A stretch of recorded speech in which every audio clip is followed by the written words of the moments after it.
turned smack rapper. Only smack rapper that you know is smack rapper. Let me say this, just to play the opposite side for a second. Mm-hmm. You are an innovator when it comes to entertainment on stage. Pioneer. Definitely, I say innovator for being one of the second independent when no one else was being independent. That was you. I think one of the reasons why you don't get the respect and I think all those things get overshadowed by tits and ass. Yep. And I think the problem is, I think the problem is people are slower to give you flowers because there are a lot of people who feel as if what you contributed is to the detriment of hip hop and black people in general, AKA strip hop, coin that here, strip hop and chicks talking nasty and being able to curse all wild and sex. I think people see your contribution outside of being able, having the freedom to say it, freedom to do it, freedom to make all this money, et cetera, and a blueprint to how to get it popping. I think people see that part of your contribution that just so happens to overshadow everything else as negative. To them, what do you say? That's a small amount of people. They just straight haters. They don't want to get credit where credit is due. Because when you look at any industry, you know, when you look at the movie industry, you'll get glorified for making Kill Bill, where motherfuckers just shooting and killing all motherfucking day. John Wick, you feel me? So, shit. Or Halle Berry will get an award for Monsters Ball. Monsters Ball, you feel me? She So got crazy. you will That's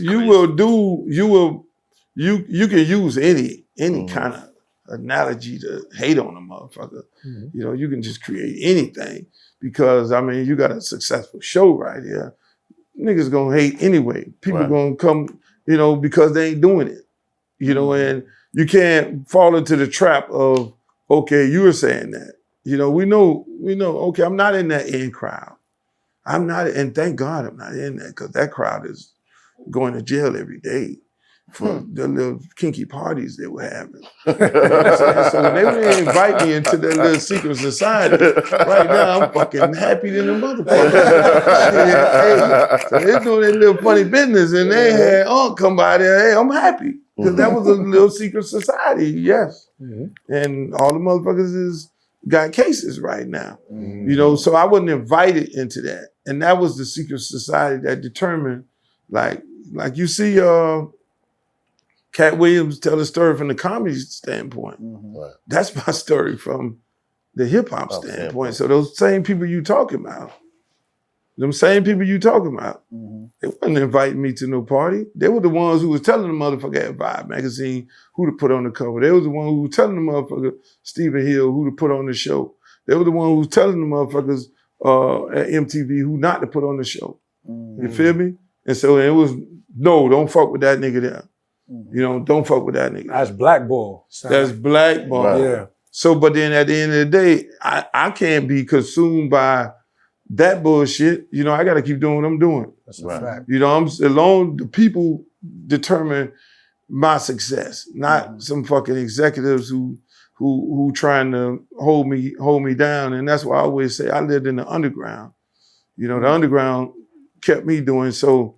You know, we sold just as many records, maybe more records than the average motherfucker with a lower budget. And we got all the money and everybody got their bag and everybody was happy and successful. So at the end of the day, I look at it right now. Now you look at it fast forward, everybody be friends. Hey, man, goddamn. You know, hey, what's up, buddy? And, you know, I'm respectful to people. But then, you know, I know at the same time that they were the ones who, you know, was holding shit down. That's why I'm able to be able to tell these stories right now. You know, and it's great because nobody know the stories. I can sit there and have a conversation with y'all and your audience learn a whole bunch of other shit because ain't no fucking writer came to me from no magazine other than The Source and say, hey, Luke, tell me about this shit right here. You know what I'm saying? And then ultimately, that becomes what we're talking about right now. We ain't talking about this shit that we're talking about right now, this historical shit. You asked me if that shit was wrote in a magazine back then, or if it was on a Donnie Simpson interview, or if it was on, you know, anything like what we got our hip hop information from. Right. You know, I was a nigga that they don't talk about him. No, you're a victim of your own success. Yeah, and I love it. You're a victim of your own. The women overshadowed everything. The Yeah. nasty stuff overshadowed everything else. But I appreciate your you know, your attitude in that moment. And I think a lot of people need to take that motivation. Because just now, you dropped something. Jewels! He's dropping jewels! He's dropping jewels! Fuck these niggas! Keep it moving! I like that. Fuck these niggas, you heard? Yeah, Keep you it gotta say moving. that shit. No, there's Luke, on behalf of the show. Yes, on behalf of so many classic hip hop albums that I wouldn't have got to hear if it wasn't for you on the ground fighting the real fight. Bro, we thank you for your contribution. That's a fact. Hey man, I appreciate it. One more thing I gotta ask him. Players Club.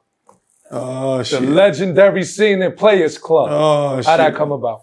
Man, they gave me a script. I was like, I'm not saying this shit here. And then I'm looking at the script, and then I'm looking at how the scene was gonna play out. I was like, Cuba, I got this shit. Girl comes in, and I'm looking at this motherfucker. It's just natural reaction. Man, get the fuck out of your fat ass off. You know what I'm saying? You know, it became the Miami niggas. You know, it's always, even in BMF, it's the Miami niggas. It was a super brawl. I love it. It was legendary. Big old fighting and shit. Last one.